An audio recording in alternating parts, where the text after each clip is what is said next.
Le saviez-vous? En fait, même la végétation émet des polluants dans l'air. C'est le sujet de notre vidéo aujourd'hui. On va s'intéresser à ce qui émet des polluants dans l'air dans une région comme l'Île-de-France. Alors attention, là on parle uniquement des polluants de l'air, donc de tout ce qui va être présent dans l'atmosphère et lorsqu'on le respire, être dangereux, nocif pour notre santé. On ne va pas parler des gaz à effet de serre, qui est un autre problème environnemental, qui sont des gaz qui sont à l'origine d'une augmentation des températures à la surface du globe. Alors avec la pollution de l'air, il y a un truc qui est compliqué, c'est que des polluants dans l'air, il y en a plusieurs dizaines, il y en a même plus d'une centaine. Et chacun de ces polluants va avoir des sources différentes et des impacts sur la santé différents. On peut quand même identifier quelques principales activités humaines émettrices d'un nombre vraiment particulièrement important de polluants dans l'air, et c'est ce qu'on va décrire aujourd'hui. Une des activités les plus émettrices de polluants de l'air dans une région comme l'Île-de-France, c'est le trafic routier, et notamment les véhicules thermiques, les véhicules essence et diesel. Pour une raison assez simple, c'est que les véhicules essence et diesel vont brûler du pétrole pour pouvoir se mouvoir, et la combustion du pétrole émet naturellement des polluants dans l'air.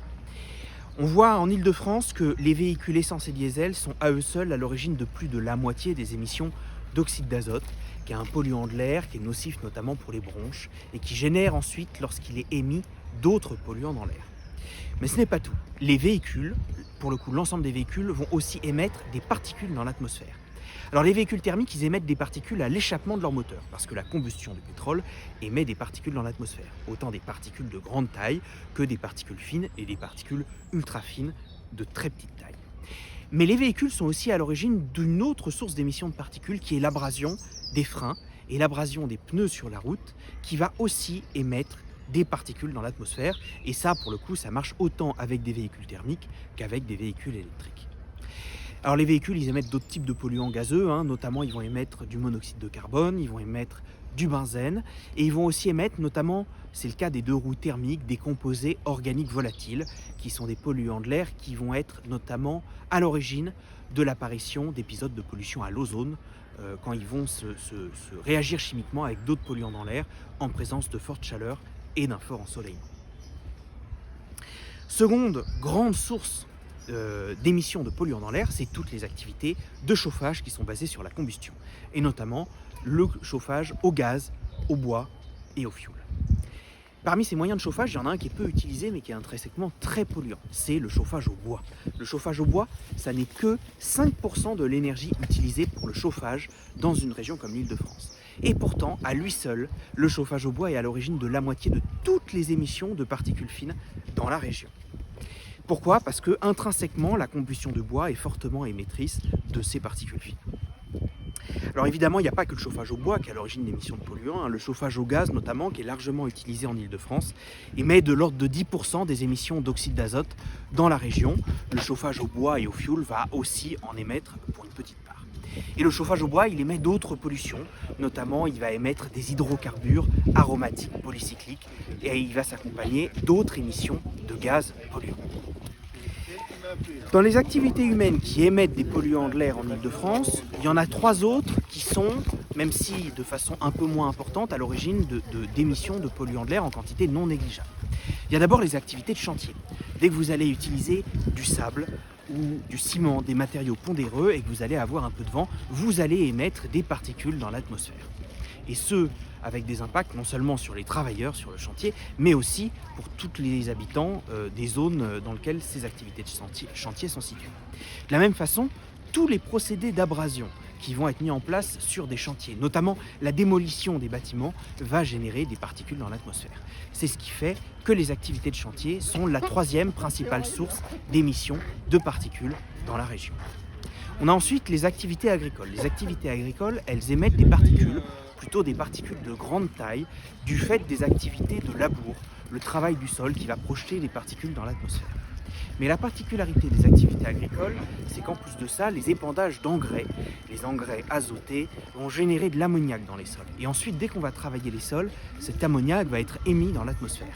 Et l'ammoniac, non seulement c'est un gaz polluant, mais en plus c'est un gaz qui, une fois qu'il est émis dans l'atmosphère, va se combiner avec d'autres gaz, notamment avec du dioxyde d'azote ou du sulfate du dioxyde de soufre et va générer ce qu'on appelle des particules secondaires, des particules qui vont se rajouter aux autres particules déjà présentes dans l'atmosphère et qui vont aussi avoir un impact sur la santé humaine. Et le secteur agricole, c'est de loin la première source d'émissions de cet ammoniac dans une région comme l'Île-de-France, puisqu'à lui seul, le secteur agricole émet plus des 2/3 des émissions d'ammoniac de la région.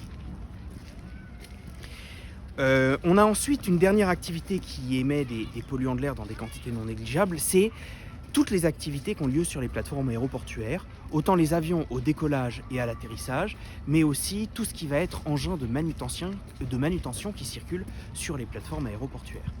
Ces activités, elles émettent notamment des oxydes d'azote, puisque les plateformes aéroportuaires, c'est la 3e principale source d'émissions d'oxyde d'azote en Île-de-France, et c'est une activité dont les émissions d'oxyde d'azote vont croissant durant ces dernières années. Elles émettent aussi d'autres polluants, et notamment des particules de très petite taille, des particules ultra fines, comme les véhicules thermiques et le chauffage au bois. Enfin, on a aussi dans la région Île-de-France d'autres sources d'émissions de polluants de l'air, mais d'une ampleur bien moindre, notamment les activités industrielles vont émettre un peu d'oxyde d'azote, de particules fines, et dans des quantités non négligeables des composés organiques volatiles, notamment toutes les activités industrielles qui vont conduire à fabriquer des solvants, des peintures et des colles. On va avoir aussi les activités ferroviaires et fluviales qui vont émettre un peu de gaz polluants et de particules polluantes dans l'atmosphère. Alors tout ça, c'est valable pour une région comme l'Île-de-France. Mais en fonction de la région du monde dans laquelle on se trouve, les sources d'émissions de polluants dans l'air et leurs responsabilités respectives va varier très fortement. Par exemple, dans des régions du monde dans lesquelles on utilise encore beaucoup le charbon et le bois pour se chauffer, non seulement pour se chauffer, mais aussi pour chauffer ses aliments, ça va être une source très importante d'émissions de polluants dans l'air. De la même façon, les zones très industrialisées vont voir les activités industrielles être une des principales sources d'émissions de polluants dans l'air, ce qui n'est plus le cas pour l'Île-de-France. Et enfin, tout ce qui va être la production d'électricité, à l'aide notamment de charbon, de bois, de pétrole et de gaz, peut être fortement émettrice de polluants dans l'air, mais on utilise assez peu ces types de centrales dans une région comme l'Île-de-France à l'heure actuelle. Enfin, là, on a parlé des activités humaines émettrices de polluants de l'air. Mais vous avez d'autres régions du monde dans lesquelles vous avez aussi des phénomènes naturels qui émettent des polluants dans l'air. Notamment la végétation, qui va émettre des composés organiques volatiles. Ces composés organiques volatiles, quand on se promène en forêt, ils ne sont pas présents en quantité suffisante pour être dangereux pour notre santé. Mais par contre, ils vont s'ajouter aux autres composés organiques volatiles et ils vont, sur une surface assez grande, permettre la génération, par réaction chimique, d'ozone de basse altitude dans l'atmosphère, qui est un gaz polluant.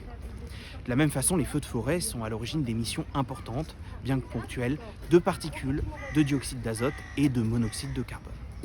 On a aussi tout ce qui va être tempête de sable, c'est-à-dire des moments où, notamment au-dessus du Sahara pour l'Île-de-France, on va avoir des vents qui vont projeter une grande quantité de particules dans l'atmosphère, et dans ces particules, on va trouver aussi des particules de petite taille qui sont nocives pour la santé humaine. Alors, dans le cas de l'Île-de-France, on a quelques épisodes de pollution chaque année qui sont dus aux tempêtes de sable du Sahara, mais vous avez des régions du monde dans lesquelles ces tempêtes de sable sont beaucoup plus impactantes pour la qualité de l'air, notamment en Afrique et en Amérique du Nord. Et enfin, une source d'émissions de polluants de l'air qui est très peu connue, c'est les embruns marins.